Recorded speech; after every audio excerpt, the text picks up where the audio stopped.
Well, I made a few passes at 25,000 just to hog some material off. This boring bar is pretty small. Got a pretty small hardened steel bit. It's not no carbide thing. And there's absolutely no doubt that I could put a carbide cutter and a much stiffer boring bar in here and crank the speed and feed up and be done in a lot less time. But you know what? This is mine. This whole lathe is made in 1951. It's done its production time. It really don't need to be hogged on anymore. Same with this one here. That lathe right there is 107 years old. Everything works good on it. It's got some play. She's a workhorse, but I don't abuse it. It only runs about 250 RPM. I can get up to 500 on the next build up, but I've never had to, and I probably never will, and especially not with that 100-year-old piece of a cast iron chuck. There's no way I'm spinning that thing 500 RPM. Maybe with the little one, but certainly not that one. I'm not that brave. But I'm almost my 1.5 inch mark, and then I'll part this off just inside where the jaws are. I'll have two pieces. I'll have my centering adapter for the Walcott and the external guide bushing for the blonde, and then all I got to do actually is cut the bar to length and I'm done. Thanks for watching. I'll put this whole series into one piece and edit down time a whole lot. Have a good day.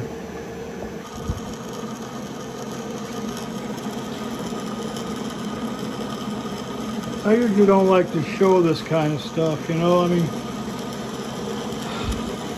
you see something spin around once, you know, it gets kind of boring. I'll put something in every once in a while. I prefer to just show the stuff that's pretty much at the done stage or various stages of what I'm doing. But it's all just for fun. This is the collar that will center the hand wheel and the drawbar.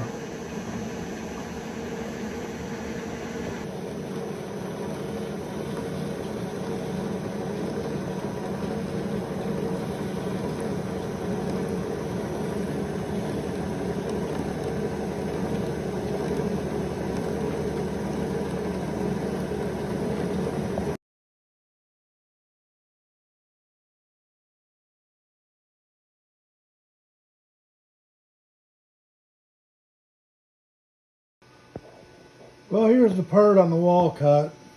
You can see it centers the whole deal. It's extra long because on this LeBlond here, it fits over the tailstock like that.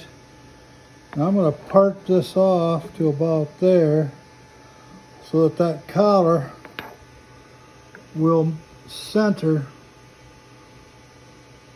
the rod in the machine, and that way it doesn't make noise, and it's a lot more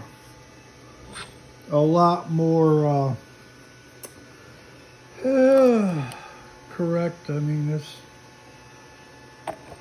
I got it down to 2.5 thousandths with the tailstock support, with the tail end of the drawbar supported. So that was my whole out of tolerance issue, run out. So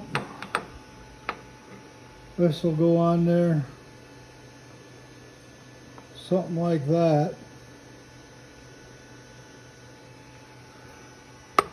And that's the last piece. All I got to do now is part that off right wherever I'm going to end up with it, and that is the project.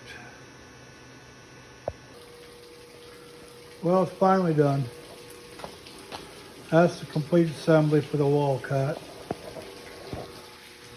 I made this bushing to center, and then this center is up in there as well on that little angle I put in there. On the little blonde that goes over that and the tail of the spindle to keep that centered. This works the same on both ends. It works really good. Once I got this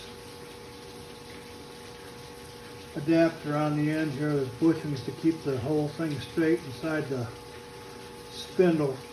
We're right back to 2.5 thousandths, and that's what both chucks are at. So I don't see any possible way to get any better than 2.5 thousandths unless I work on the chucks, because these are dead straight. And it actually works. And the reason I made this fit the small 13-inch of the blonde and that great big old Walcott, when I bought my grinder, the tool cutter grinder, I got a great big box full of 5C collets. I got hexes and squares, and I think it's the whole set by 64ths.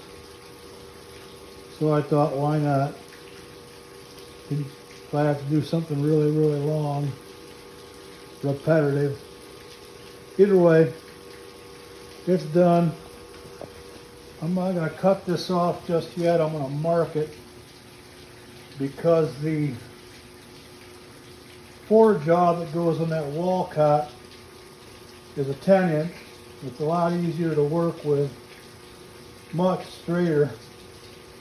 And that 15-inch, 16-inch chuck that's on that Walcott it's just too much iron to be spinning. I'll